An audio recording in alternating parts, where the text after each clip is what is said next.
ان الحمد للہ والصلاة والسلام علی رسول اللہ اما بعد اعوذ باللہ السمیع العلیم من الشیطان الرجیم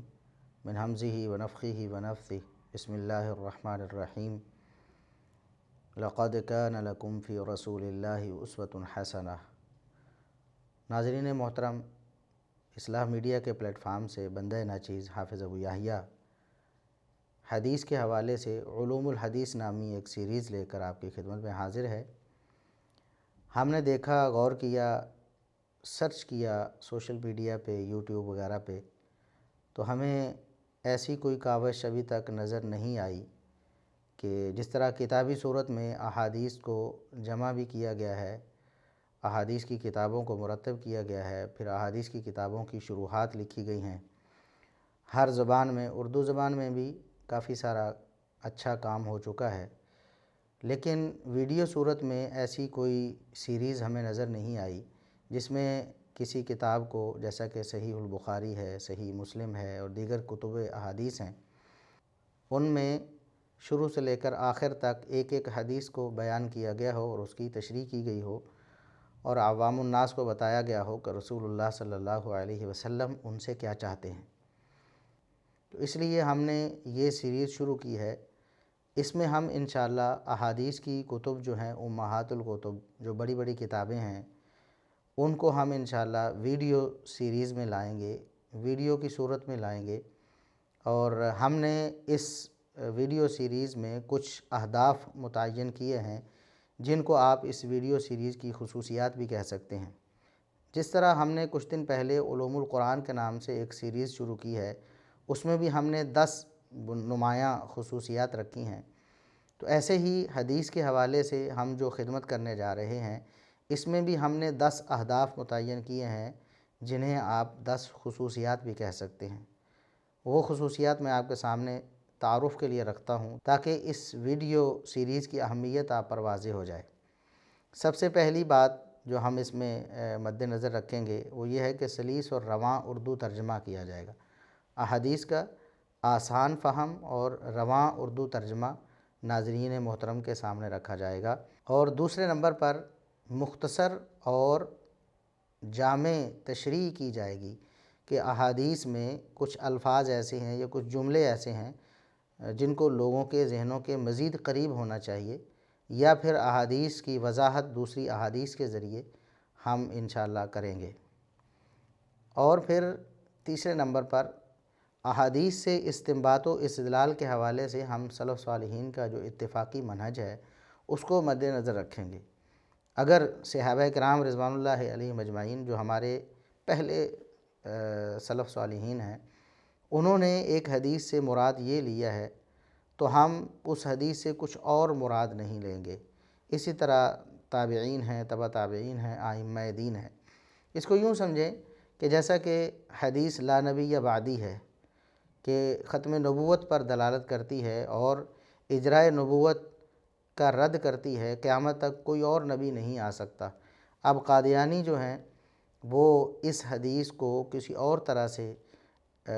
اس کی وضاحت کرتے ہیں یا اس کی کوئی اور تشریح کرتے ہیں جس سے وہ اپنی گمراہی اور ضلالت کا دفاع کرتے ہیں۔ تو ہم سمجھتے ہیں کہ لا نبی بعدی، اس کا جو مفہوم صحابہ کرام، تابعین، تبع تابعین اور ائمہ دین نے اتفاقی طور پر لیا ہے وہی معتبر ہے۔ تو ہم پوری سیریز میں انشاءاللہ سلف صالحین کے فہم کے مطابق تشریح کرنے کی کوشش کریں گے۔ چوتھے نمبر پر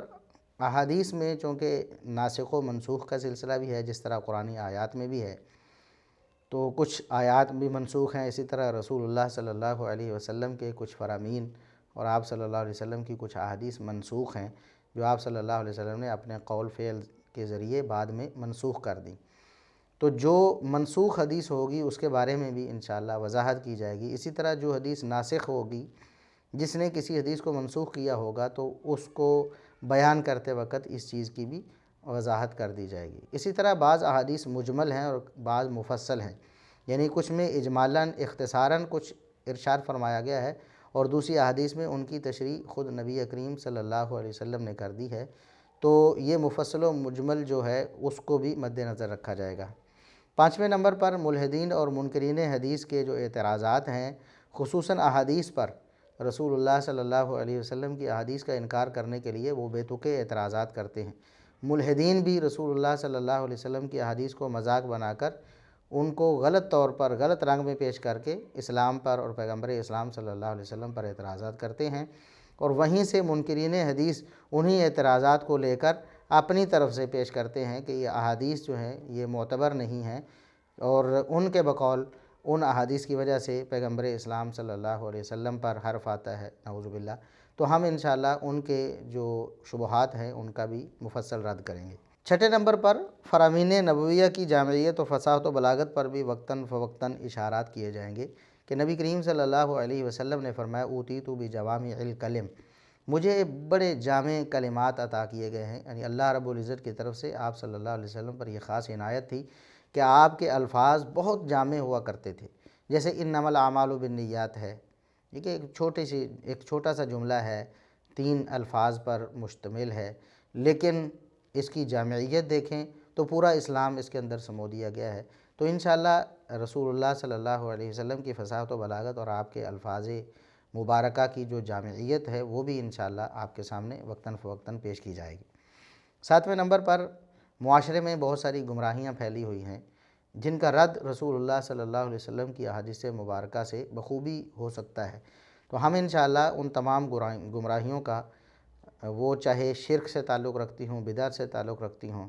وہ ایمانیات سے تعلق رکھتی ہوں، حلال و حرام سے تعلق رکھتی ہوں، اعمال سے تعلق رکھتی ہوں، تو انشاءاللہ احادیث بیان کرتے وقت ان گمراہیوں کی طرف اشارہ کر کے ان کا رد بھی کر دیا جائے گا۔ 8ویں نمبر پر ہم یہ چیز بھی مد نظر رکھیں گے کہ صحیح احادیث کے مقابلے میں بہت عرصہ پہلے سے ہی جو کفار ہیں، ملحدین ہیں، دشمنان اسلام ہیں، انہوں نے جعلی اور من گھڑت اور جھوٹی روایات بنانی شروع کر دیں تاکہ رسول اللہ صلی اللہ علیہ وسلم کی صحیح احادیث کو بھی بدنام کیا جائے یا ان کو بھی ختم کرنے کی سازش کی جائے، لوگ ان سے متنفر ہو جائیں کہ ایسی ایسی جھوٹی روایات بھی موجود ہیں۔ تو محدثین نے الحمدللہ ایسی محنت کی، کتاب و سنت کی نصوص کی روشنی میں ایسے قواعد اور ضوابط مرتب کیے جن کی وجہ سے یہ جھوٹی اور جو غیر ثابت روایات ہیں وہ بالکل نکھر کر دنیا کے سامنے آ گئیں۔ تو انشاءاللہ صحیح احادیث کے مقابلے میں جو جھوٹی اور منکر اور ضعیف احادیث لوگوں کے زبانوں پر، لوگوں کے قلموں پر رائج ہو گئی ہیں، انشاءاللہ ان کی بھی نشاندہی کر دی جائے گی۔ اور نمبر 9، احادیث جب ہم بیان کر رہے ہوں گے تو جو احادیث بیان کرنے والے محدثین ہیں ان کے منہج اور ان کے اسلوب پر بھی تھوڑی بہت گفتگو ہو جایا کرے گی، جیسے کہ امام بخاری رحمۃ اللہ علیہ ہے، تو ہم صحیح البخاری جیسے پڑھ رہے ہوں گے ویڈیو کی صورت میں، تو انشاءاللہ اس میں وقتاً فوقتاً امام بخاری رحمۃ اللہ علیہ کی دقت نظری اور ان کا جو استدلال کا طریقہ ہے اور ان کی جو خوبی ہے فقہ کے حوالے سے وہ بھی انشاءاللہ آپ کے سامنے رکھیں گے۔ اسی طرح امام مسلم رحمہ اللہ اور اسی طرح امام ابو داؤد رحمہ اللہ اور دیگر ائمہ جو ہیں ان کے مناہج اور ان کے اسلوب پر بھی تھوڑی بہت گفتگو ہوگی۔ اور 10ویں نمبر پر اسوہ حسنہ کے نور سے منور اور اتباع سنت کے جذبے سے سرشار افراد کی تیاری ہمارا ایک مین مقصد ہے اور ہدف ہے۔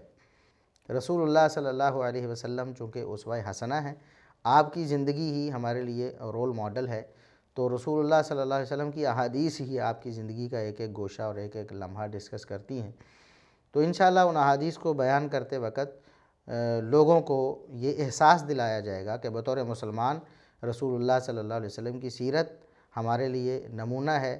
آپ صلی اللہ علیہ وسلم کے اعمال، آپ کے افعال اور آپ کے اقوال کیسے ہیں، اور بطور امتی ہمارے اقوال و افعال کیسے ہیں، ہمارا کردار کیسا ہے۔